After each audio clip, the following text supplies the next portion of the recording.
Siz katta texnikalar bilan ishlaysiz. Buldozer, belaz, ekskavator, shunga o'xshash texnikalar bilan ishlaysiz va har hafta, har oy filtringizni almashtirishingiz kerak. Motor ketib qovuradi, ishingiz to'xtab qoladi va sizning ishingiz orqaga ketadi, zarar va yana zarar.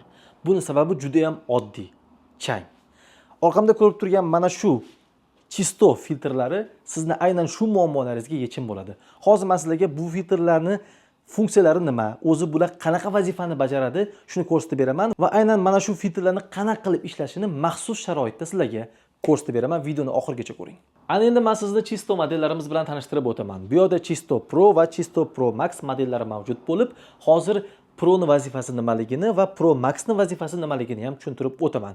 Xo'p, Chisto Pro bu asosiy filtrdan oldin o'rnatiladigan siklon tizimi bo'ladi. Ya'ni bu yerda siklonda changlar ushlanib qoladi va changni bu yerga prozrachniy joyga olib o'tadi. Shuni hisobiga asosiy filtrga chang kam yetib borganligi uchun siz filtrni 10 barobargacha kam almashtirasiz. Ya'ni sizni filtringizni ishlash sifatini 10 barobargacha oshirib beradi. Buni xizmati xuddi shundan iborat. Endi biz Pro Max modellariga o'tamiz.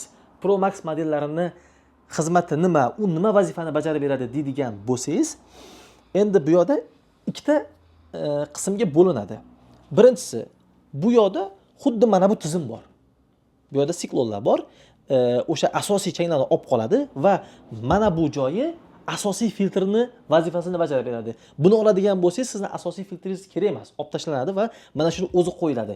Bu yerdan chang bungacha bo'lgan joyda siklonlarda changlar ushlab qolinadi va bunga chang kamroq yetib keladi. O'shaning uchun buni o'zi ham juda uzoq muddatga yashab beradi. Uzoq muddatga chidab beradi. Mana buni sababidan. Endi siz aytishingiz mumkin, men qachon Pro modellarini olishim kerak, qachon Pro Max modellarini olishim kerak deyishingiz mumkin. Va bu juda ham o'rinli savol. Siz qachon Pro modellarini olasiz? Siz ishlayotgan joydagi muhitdagi chang u daraja ko'p bo'lmasa, ya'ni o'rtama yonachangda ishlayotgan bo'lsangiz, siz uchun Pro modellari ayni muddao bo'ladi.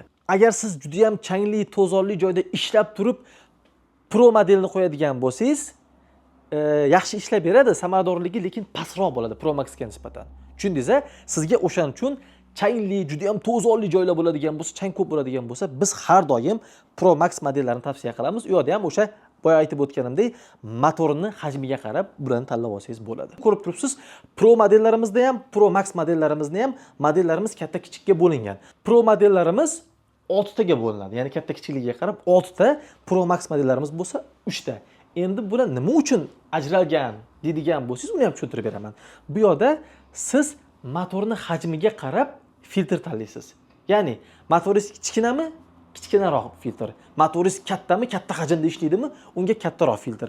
Agar siz yana bitta narsani aytib o'tishimiz kerak, bularni hajmiga qarab ishlaydigan ish protsessiga qarab buni narxi ham ko'tarib boraveradi. Pastdan ko'tarib boraveradi. Pro Maxda ham xuddi shunaqa. Agar siz ekonom qilaman deb arzonda olib qo'yadigan bo'lsangiz, lekin sizni motoringiz katta bo'ladigan bo'lsa, pulingizga kuyasiz. O'shaning uchun eng birinchi bizning mutaxassislarimiz bilan maslahatlashasiz. Sizni o'sha motoringizdan, ish hajmingizdan kelib chiqib sizga mosini aytishadi. Endi sizlarga aynan Pro Max modelllarimizni maxsus sharoitda qanaqa ishlashligini ko'rsatib beramiz. Xo'p, endi va'da berganimizdek, buni qanaqa qilib ishlashligini maxsus sharoit orqali biz sizga tushuntirib beramiz. Oldin men sizlarni filtrlar bilan tanishtirib o'taman. Bu asosiy filtrimiz bo'ladi, 2 bosqichdan iborat. Kattasi va kichkinasi.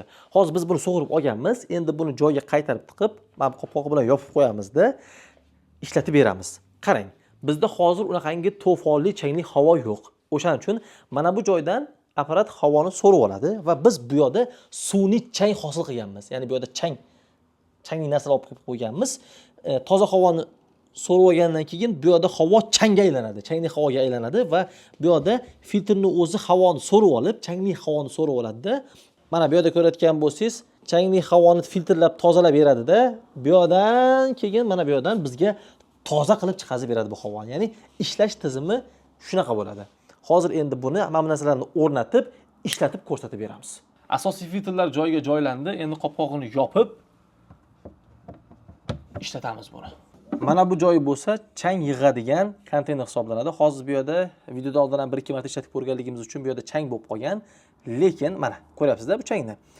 Lekin hozir bu changdan deyarli to'ladi. Shuni hozir biz sizga ko'rsatib beramiz. Xo'p, hamma narsalarni joylashtirib oldik. Endi buni yoqib ishlatib sizga qanaqa ishlashini ko'rsatamiz. Yoqavering aka. Mana. Xo'p, mana ish sharoiti boshlandi. Bu yerga olib keling, yaqinroq ko'rsating. Mana ko'ryapsiz-da, to'fon bo'lyapti. Ya'ni bu shuni bildiradiki, changli juda ham, ana to'fonli, bo'ronli joylarda ham bemalol ishlab bera oladi. O'sha changni ham tozalab bera oladi. Bilayotgan bo'lsangiz, bu yerdan toza havoni yutib, mana bu yerda chang bo'lyapti mana. Mana bu yerda chang hosil qilganmiz, sun'iy chang. O'sha sun'iy changni mana bu apparat o'zi filtrlab, bu yerdan toza havo chiqazib beryapti. Mana toza havo. Qog'oz bering mana. Mana bu ko'rayotgan bo'lsangiz, oppoq qog'oz. Oppoq. Yaqinroq olib keling. Ko'rsatiladi hammasi. Mana oppoq qog'oz. Hozir mana shu havo chiqyapti. Mana havo chiqyapti bu yerdan.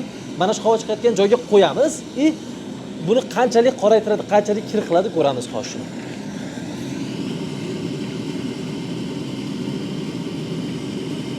Mana. Hozir bir yarim minut ushlab turamiz. Yarim minutda qanchalik oq qog'ozimiz kirlanib ketadi. Ya'ni bu bilan biz sizga havoni qanchalik tozalashini ko'rsatib beramiz. Faqat gap bilan emas, amal bilan, isbot bilan ko'rsatib beramiz bu narsani. Bo'ldi, yetadi.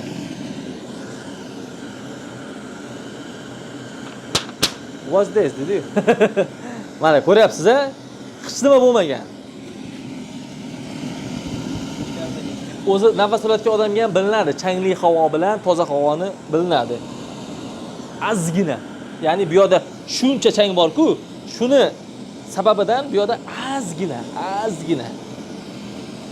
Lekin yaxshi, men o'ylagandan ancha yaxshi effekt berar ekan.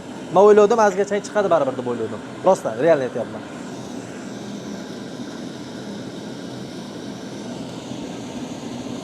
Ya'ni bu o'zi nafas olishimiz uchun emas. O'zi bu nafas uchun zararli hisoblanadi bu yerdan chiqayotgan, lekin motor uchun juda foydali. Ya'ni motorni changdan tiqilib qolmasligi uchun bu juda effektli narsa hisoblanadi o'zi aslida. Buni texnikani tushunadigan, shu narsani ichida yurgan odamlar juda ham yaxshi biladi o'zi. Hozir yana bir 1,5-2 minut ichida to'xtatamiz, keyin ko'ramiz natijasi qanaqa bo'lganligini, qancha changni tozalab berganligini ham ko'rsatamiz. Mana bu yoqni oling.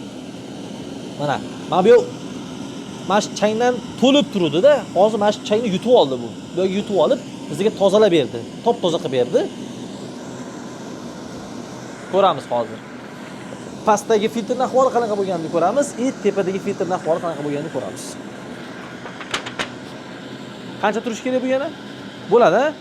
Bo'ldi. Hozir o'chiramizda rezultatni sizlarga ko'rsatamiz. O'chiravering aka. Xo'p, hozir bu yerga qo'yamiz.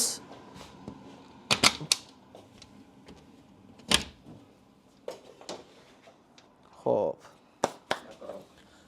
Birinchi pastdan boshlayveramiz aka.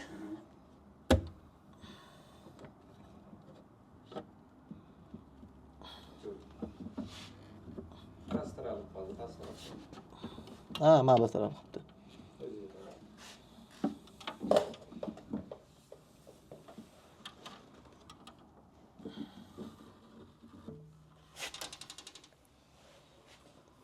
Avval yaqinroq olib keling. Mana bu yerga qo'yamiz. Konteynerimizni olib oldik. Hozir ichida qanchalik chang yig'ilganligini men sizga ko'rsatib beraman. Bu yerda hozir sal ko'rish muammo bo'layotgan bo'lishi mumkin. Lekin bu qog'ozni ustiga olsak ko'rasiz. Ko'rdingizmi mana? Hali yarim qolib ketdi bu yerda, pastda mana to'kilib qoldi. Mana. Adashmasam 2 minut ishlatdikmi, ishlatmadikmi yo'q. 2-3 minut ichida shuncha changni tozalab berdi bizga. Shuncha changni tozalab berdi. Bu zo'r degani. Asosiy filtrlarimizni ham oldik bu yerga. Mana ichidagi filtr va katta filtr. Top toza. Hech nima chang ko'rmagandek turibdi. Ya'ni bu yerga chang o'tmagan. Chunki bu yerdagi siklonni o'zi tozalab bergan. Bunga ish qoldirmagan. Tushundingizmi?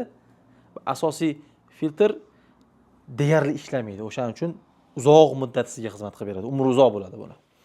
O'sha xalqimizdagi umring uzoq bo'lsin degan duo mana shunga tekkan, Xudo xolasa. Agar siz ham bu filtrlarimizga qiziqqan bo'lsangiz, o'zingiz texnikalaringizda sinab ko'rmoqchi bo'lsangiz, bemalol mana shu nomerlarga telefon qiling. Malakali mutaxassislarimiz sizga batafsil ma'lumot beradi. Sizni texnikangizga qaysi filtrimiz to'g'ri kelishligini sizga tushuntiradi va aynan o'sha filtr haqida batafsil ma'lumot berishadi. Shu nomerlarga aloqaga chiqing.